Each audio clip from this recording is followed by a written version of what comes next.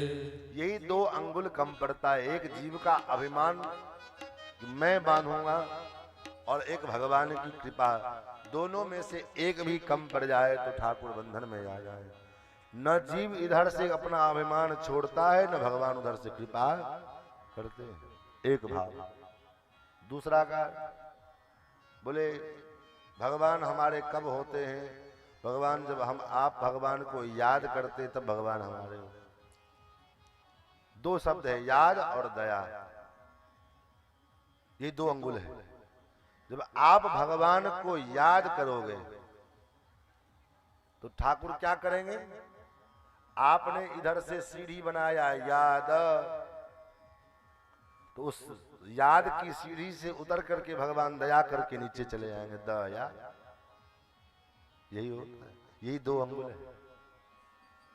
तीसरा भाव मेरा और तेरा, ये मेरेपन का भाव और तेरेपन का भाव, ये मेरा है ये तेरा है, ये दोनों में से एक कम हो जावे, हम इस मेरेपन को छोड़ दे कि ये मेरा है।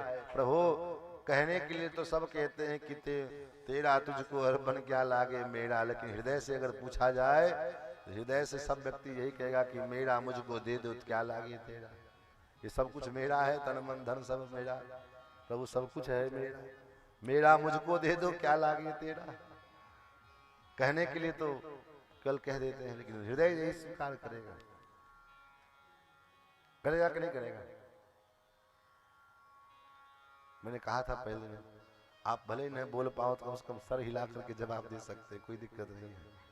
सर हिलाने में कोई आपत्ति नहीं है, हाँ या ना, बस मुड़ी हिला लो मुंडी।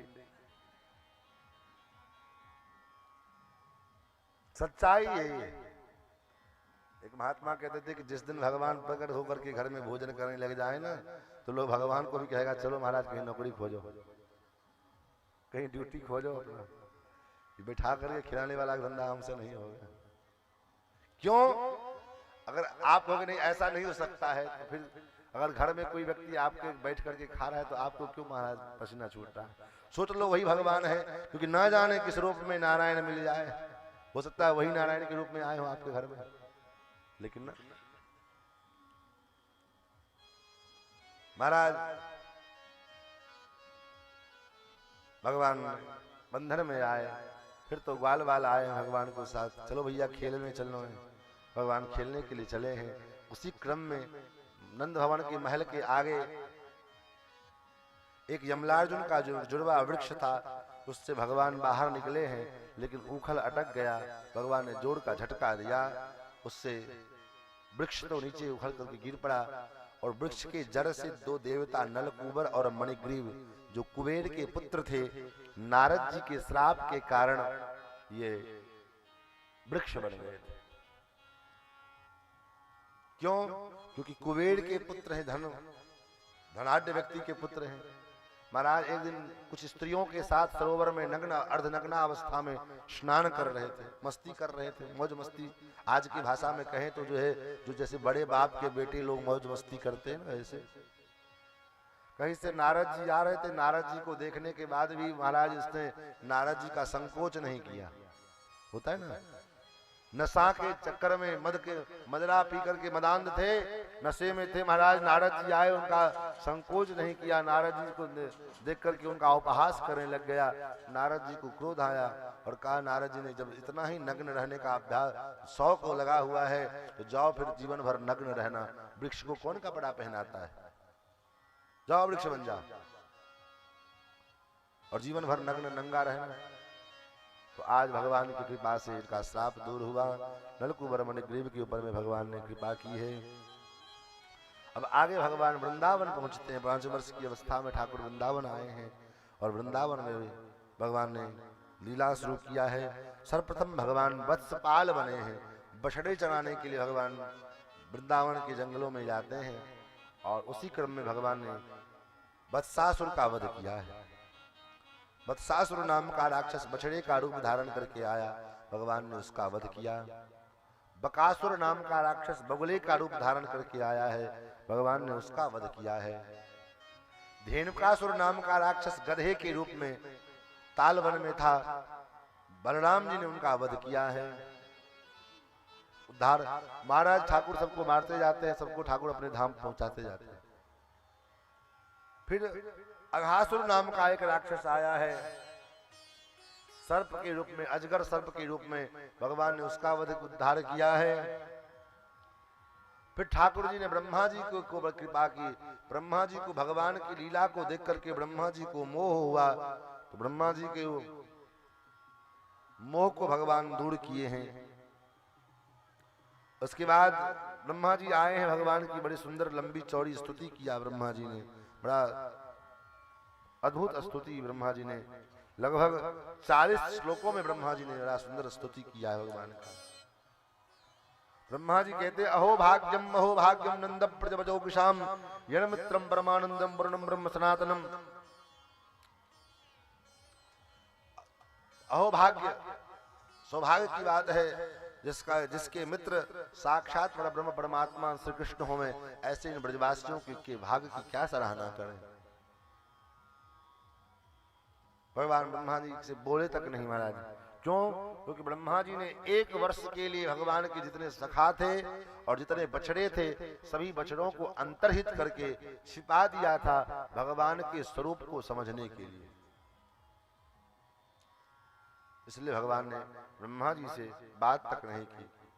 आगे भगवान ने यमुना जी को पवित्र करने के लिए, यमुना जल को शुद्ध करने के लिए कालीय नाग के ऊपर में भगवान ने कृपा की। कालीय नाम का एक नाग, जिसकी विष के ज्वाला से पूरा यमुना जी का जल विषाक्त हो चुका था, भगवान गंधुक क्रीड़ा के बहाने उस काले ह्रद में गए हैं और कालीय नाग को नथ करके, कालीय नाग के फण के ऊपर में नृत्य करके, कालीय नाग को अपने शरण में झुका करके और काले नाग भगवान की शरणागति किया है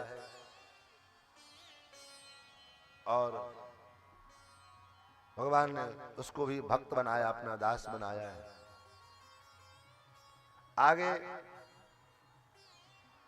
भगवान के इस प्रकार से वैभव को देख देख करके वृंदावन की जितनी गोपियां थी, सभी गोपियां गोविंद को प्रियतम के रूप में प्रेम करने लग गई, प्रियतम के रूप में चाहने लग गई और प्रियतम के रूप में प्राप्त करने के लिए सारी गोपियां निरंतर जैसे जिससे प्रेम होता है तो उसी का निरंतर चिंतन चलता रहता है मन में। तो गोपियां जैसे इकट्ठा होती हैं, जैसे आपस में एक जगह इकट्ठे होकर के बात करने लगती हैं, तो केवल गोविंद की ही चर्चा होती है, गोविंद के रूप की चिंता। ठाकुर गोविंद कितने सुंदर हैं, नंदनंदन श्याम सुंदर कितने सुंदर हैं, उनके नख कितने सुंदर हैं, उनके केस कितने सुंदर हैं, उनके कान कितने सुंदर हैं, उनके स्वरूप कितना सुंदर है। और उसके साथ साथ गोपियां आपस में चर्चा करते हुए कहती, देखो देखो भगवान ने जो ये नेत्र दिया है ना, इन नेत्रों के द्वारा अगर नंद नंदन श्याम सुंदर श्री कृष्णचंद्र का दर्शन नहीं किया तो इन नेत्रों का कोई मतलब नहीं है, कोई काम का नहीं है। अक्षण्वताम फलमिदं न परम विदाम। और गोपियों ने एक गीत के माध्यम से गोविंद के स्वरूप का चिंतन किया है। इस गीत को महापुरुषों ने वेणु गीत कहा है। भागवत में अनेक प्रकार के गीत हैं, ऐल गीत, भ्रमण गीत, गोपी गीत, युगल गीत, उसमें एक वेणु गीत है जिसमें वेणु की विशेषताओं का वर्णन और भगवान के स्वरूप का वर्णन गोपियां आपस में करती हैं। गोपियां कहती, देखो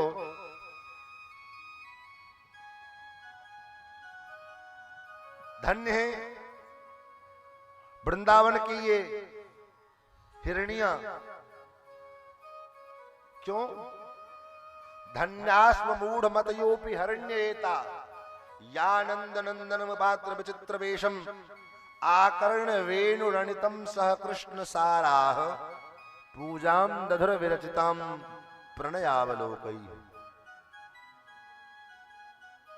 श्री कृष्ण के बांसुरी की ये विशेषता है कि मनुष्य की कौन कहे, पशु पक्षी भी और पशु पक्षी की कौन कहे, जड़ वस्तु भी, जड़ चेतन सब में मानो प्राण आ जाते हैं।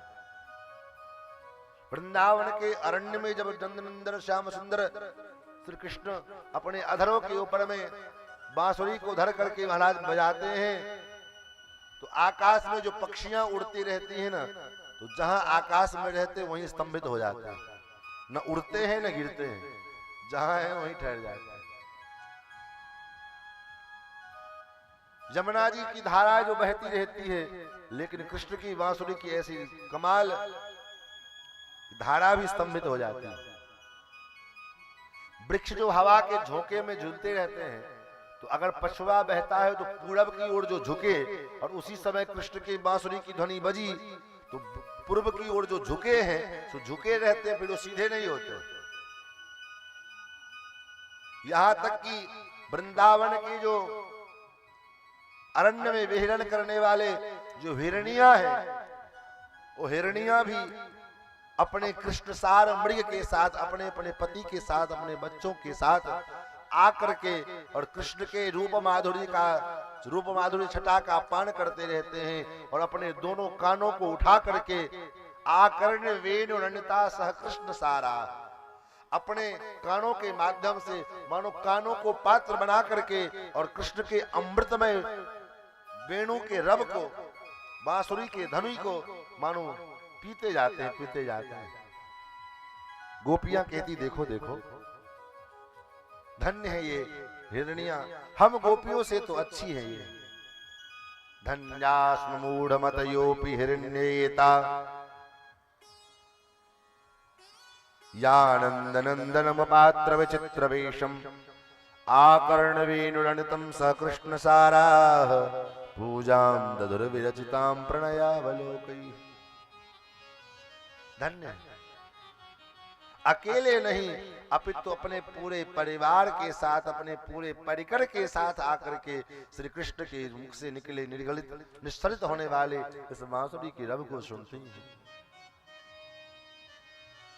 और उतना ही नहीं, गोपियां कहती देखो देखो, जब श्री कृष्ण बांसुरी बजाते हैं और जंगल में गाय चरती है, घास चरते रहते ना, तो गावस्य कृष्ण मुख निर्गत वेणु गीत, गाय जो घास चरते रहते हैं और कृष्ण के मुख से निर्गलित होने वाली, निस्तरित होने वाली जो वेणु के रब हैं, उस रब को जब गायों के कान में पड़ते हैं तो गाय घास चरना बंद कर देते हैं, भूल जाते हैं। और स्थिति क्या हो जाती है, न उस घास को अंदर कर पाते हैं न छोड़ पाते हैं। जैसे गांव में देखते हैं हम लोग, बच्चे आपस में खेल खेलते हैं। कौन सा खेल है? वो एक दूसरे को कहेंगे स्टैचू, अब जो जहां है वहीं खड़ा रहेगा, और हिले तो महाराज खूब पीटते हैं एक दूसरे को, मतलब मूर्तिमान हो जाना, पूरा चर अचर पूरा प्रकृति मंडल मूर्तिमान हो जाता है, स्तंभित हो जाता है। गाय के बछड़े जो दूध पीते रहते हैं और कृष्ण की बांसुरी की ध्वनि कानों में पड़ गई तो महाराज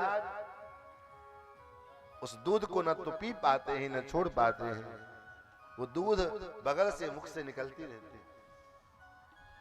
गोपियां तो कृष्ण से कहती, कृष्ण हे नंदनंदन, जब मैं भोजन बनाया करूं उस समय तो कम से कम आप बांसुरी मत बजाया करो। क्यों? क्योंकि मेरे बड़ी समस्या हो जाती है।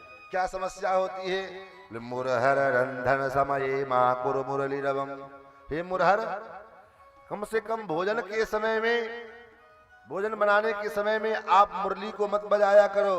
भगवान कहते मेरी मुरली मैं चाहूं जब बजाऊं, तुमसे क्या दिक्कत है? सखी कहती है नीर समेधो रसताम कृशानुरप्येत कृषतारतम, प्रभु हे गोविंद, जब मैं रसोई बनाने को जाती हूँ और उस समय अगर आप बांसुरी को बजाते हो तो मेरी सूखी लकड़ियों में से भी रस निकलने लग जाता है, और सवेरे क्यों बैठते शाम को हो जाता है भोजन बनाने। सवेरे से भोजन बनाने बैठती महाराज, धुआं धुआं पूरा घर, और आंख फूल जाते हैं भोजन बनाते समय, आंख नहीं काम करता रहता है। चूल्हे पर भोजन आज के समय तो थे नहीं, गैस सिलेंडर मारो भक्क से लाइटर, भोजन बन जाए। चूल्हे पे रसोई बनाना होता है और लकड़ी गीली हो जाती है तो रसोई बन नहीं पाता है। सुबह से लेकर शाम तक रसोई में बैठी रहती हूँ, सास अलग ताने मारती है, कैसी बहुरिया घर में आई, समय से ठीक से भोजन तक ना ही बना दे। और कदाचित भोजन बन भी जाए तो भोजन बनने में गड़बड़ी हो जाती है। बोले क्या गड़बड़ी हो जाती है? बोले जहां पर में, क्योंकि दिमाग तो अपने पास में रहता नहीं, मन तो अपने होश में रहता नहीं है, और परिणाम क्या होता है? अरे गाय को साग, ससुर को भूसा, खीर में नून, दाल में शक्कर, माखन में मिर्चाई। खीर में न शक्कर की जगह नमक पड़ जाता है और दाल में नमक की जगह शक्कर पड़ जाता है, माखन में मिर्चाई। और जैसे तैसे भोजन तो बन जावे, भोजन बनने के बाद जब परोसने की बारी आवे तो कन्हैया तब तो और गजब हो जाता है। तब क्या होता है? गाय को साग, चावल दाल साग परोस करके गाय को दे आती है, और ससुर जी महाराज भोजन करने के लिए आए तब गाय को साग, ससुर को भूसो, ऐसी मति बौड़ाई। मति ऐसी दिग्भ्रमित हो जाती है कि गाय को चावल दाल परोस जाते हैं और ससुर जी के लिए भूसा परोस के ले आते हैं। इसलिए हे श्याम सुंदर, मुरहर रंधन समय माँ कुरु, हे नटवर आप बांसुरी मत बजाया करो। इन वेणु गीत के माध्यम से गोपांगनाओं ने ठाकुर का अनुसंधान किया है। आगे चर्चा आती है कि भगवान ने ब्राह्मण पत्नियों के ऊपर में कृपा की है, और फिर आगे कथा है गोपांगनाओं ने भगवान को पति के रूप में प्राप्त करने के लिए कात्यायनी देवी का पूजन किया है। कात्यायनी महामाये महायोगिन्यधीश्वरी। सवेरे सवेरे अगहन के महीने में 4 बजे उठ करके गोपियां यमुना स्नान करती है और उसके बाद आकर के कात्यायनी देवी का पूजन करती है। हे कात्यायनी, हे महामाये, हे महायोगियों की ईश्वरी, हे माँ आप जगन की माता हैं, इसलिए आप ऐसी कृपा करो। नंद नंदन श्याम सुंदर श्री कृष्ण जो हैं, नंद गोप के जो कुमार हैं, मुझे पति के रूप में प्राप्त होवें, ऐसे ऐसे मंत्र का जाप करती। भगवान इनके व्रत की परीक्षा लेने के लिए आते हैं, और उसी क्रम में भगवान ने उन गोपियों को का वस्त्रापहार किया है। गोपियां नग्न अवस्था में सारे वस्त्रों को उतार करके यमुना स्नान कर रही थी, लेकिन भगवान गए, उनके सारे वस्त्रों को लेकर के वृक्ष पर चढ़ गए। तो बाद में जब गोपियों ने देखा कि मेरे वस्त्र कहाँ हैं, देखा ठाकुर जी कन्हैया वस्त्र लेकर के बैठे। कन्हैया मेरे वस्त्रों को दे दो। श्याम सुंदर ते दास्य करवाम तबोदितम देहि वासांस धर्मज्ञ नोचित रागे ब्रवामहे। वस्त्रों को दे दो। भगवान ने कहा अगर तुम अपने आप को मेरी दासी मानती हो तो दासी का काम होता है स्वामी की आज्ञा का पालन करना। तो क्या आज्ञा है? भगवान ने कहा एक एक करके आओ, अपने अपने वस्त्रों को ले जाओ। गोपियों ने कहा मैं कैसे आऊं? भगवान ने कहा कैसे गई थी? उस समय तो कोई नहीं था। भगवान ने कहा कैसे कोई नहीं था? सही में कोई नहीं था। कैसे तुम मानती है कोई नहीं था? ब्रह्म मुहूर्त चल रहा है, ब्रह्म मुहूर्त के देवता थे, नदी के देवता, वन के देवता, सब तुम्हारे इस कार्य को प्रत्यक्ष देख रहे थे। और मान लो कोई आए भी नहीं तब भी कोई बात नहीं, ये तुम्हारा घर तो नहीं। घर में भी शास्त्र कहता है कि निर्वस्त्र होकर के स्नान नहीं करना चाहिए, और ये तो निश्चित रूप से नदी है, यमुना जी है, यमुना नदी में, नदियों में तो बिल्कुल नहीं करना चाहिए। और तुमने ये अपराध किया है, ये जल के देवता का अपराध किया है तुमने। इसलिए और केवल जल के देवता का ही अपराध नहीं किया है, बल्कि सूर्य देवता का भी अपराध किया है, क्योंकि सूर्योदय होने वाला है और सूर्योदय से पहले अरुणोदय होता है, और उस काल में तुमने इस अवस्था में स्नान कर रही हो, इसलिए तुमने सूर्य भगवान का भी अपराध किया है। इसलिए अपने एक एक करके अपने दोनों हाथों को ऊपर करके आओ और अपने वस्त्रों को लेकर के जाओ। इस प्रसंग को कुछ कुतर्की लोग, कुछ विधर्मी लोग बड़े अद्भुत ढंग से पेश करते हुए कहते कि भगवान ने ऐसी छिछोड़ेपन वाली लीला क्यों की कि स्त्रियों के वस्त्र कुछ क्यों चुराया, लेकिन जिनके समझ में ना आने वाली बात हो क्या समझे। ठाकुर की लीला, भगवान ने लीला छिछोड़ेपन के उद्देश्य से नहीं किया है। 6 वर्ष के बच्चे में क्या छिछोड़ापन होगा महाराज। वह शुद्ध कलयुग का समय चल रहा है, फिर भी जो है 6 वर्ष का बच्चा क्या जानता है कि क्या वासना और काम क्या होता है, छिछोड़ापन क्या होता है। और वो तो विशुद्ध द्वापर का काल चल रहा था। तब बोले फिर ही भगवान ने ये लीला क्यों की। लीला के माध्यम से भगवान उन गोपांगनाओं के देह से देह के प्रति जो आसक्ति है, उस आसक्ति को छुड़ाना चाहते हैं। क्योंकि तुमको रास मंडल में पहुंचना है, तो जब तक तुम देह में बंधे रहोगे तो रास में कैसे आ सकते हो। क्योंकि रास में पहुंचने के लिए देह के बंधन से मुक्त होना पड़ेगा। इसलिए रास मंडल में एक भी गोपी स्वशरीर रास में नहीं गई है। सब गोपी देह बंधन से मुक्त होकर के आत्मस्वरूप से रास मंडल में गए। एक भाव। दूसरा भाव, भगवान ये कहते हैं कि तुम मुझसे मुझे प्रीतम के रूप में स्वीकार करती हो, तो प्रीतम से पर्दा किस बात का। तीसरी बात, तुम जीवात्मा हो मैं ब्रह्म हूं। जीवात्मा और परमात्मा के बीच में कोई लाख पर्दा कर ले तो क्या पर्दा हो सकता है। उससे क्या पर्दा, उससे क्या छिपा हुआ है। जीव और परमात्मा के बीच में क्या छिपा हुआ है। संसार से आप पर्दा कर सकते हैं, संसार के जीवों से पर्दा हम कर सकते हैं, लेकिन परमात्मा से कैसा पर्दा, भगवान से क्या पर्दा हो सकता है, असंभव है।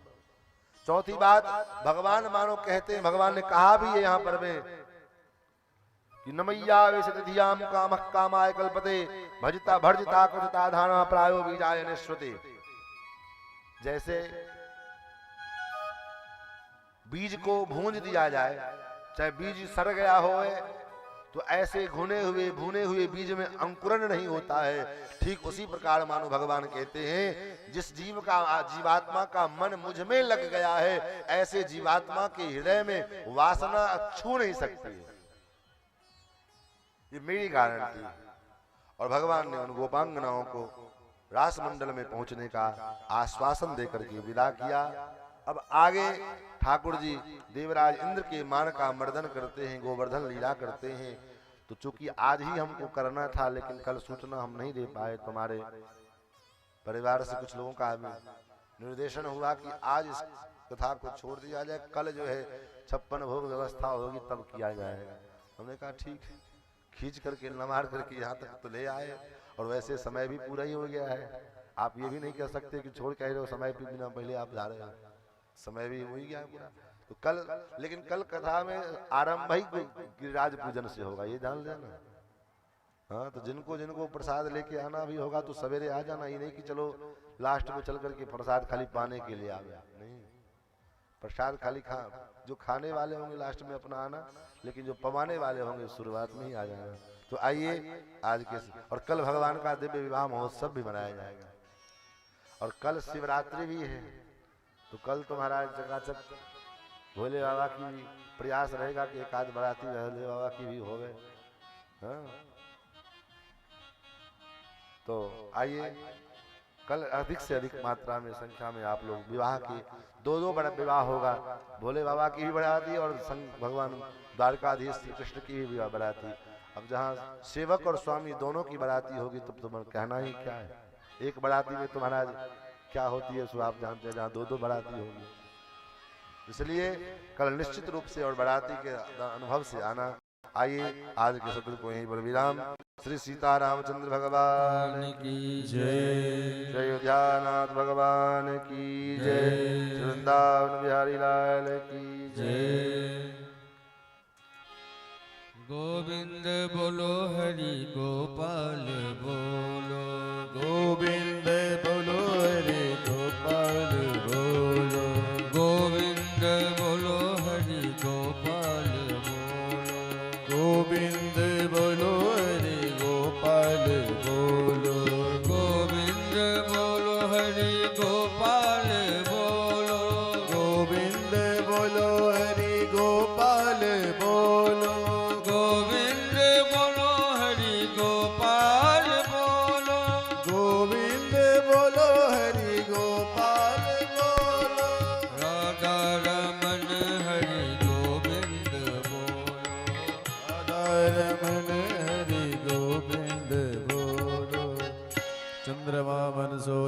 चक्षो सूर्यो जायत श्रोताद्वायुष्य प्राणस्य मुखादग्निरजायत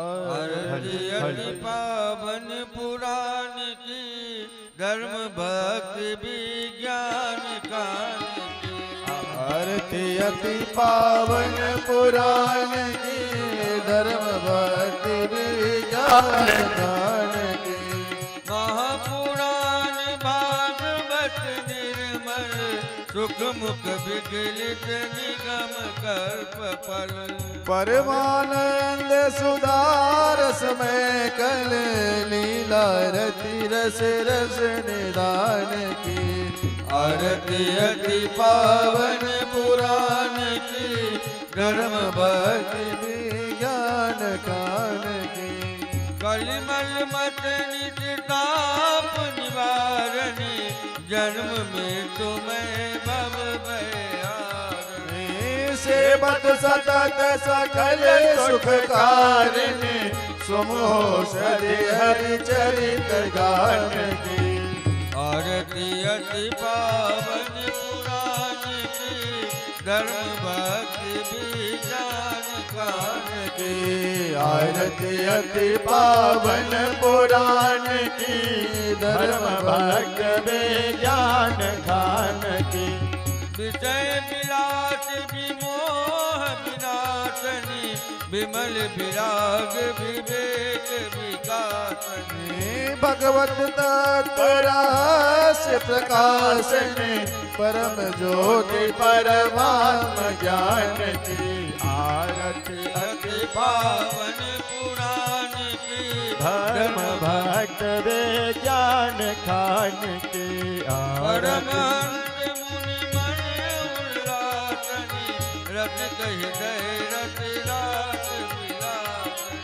भोक्ति मुक्ति रति प्रेम सुदासनी कथा किंचन प्रिय सुजान की आरती अति पावन पुराण की धर्म भक्ति विज्ञान कान की आरती अति पावन पुराण की धर्म भक्त विज्ञान खान की हरे कृष्ण कृष्ण कृष्ण हरे हरे हरे राम राम राम हरे हरे हरे कृष्ण कृष्ण कृष्ण हरे हरे हरे राम राम राम हरे हरे इदम् आराधिक्यं समर्पयामि जलेन शीतले कर्णम् आराधिक्य ग्रहणं पुष्पै देवाभिवन्दनं हरि ओम् यज्ञेन जगवजन्तु देवास्तानि धर्माणि प्रथमान्य सन्नाते हनाकं महिमानः सजञ्चैत्रपूर्वे साध्याः सन्ति देवाः ॐ नारायणाय विद्महे वासुदेवाय धीमहि तन्नो रुद्रः प्रचोदयात्। ॐ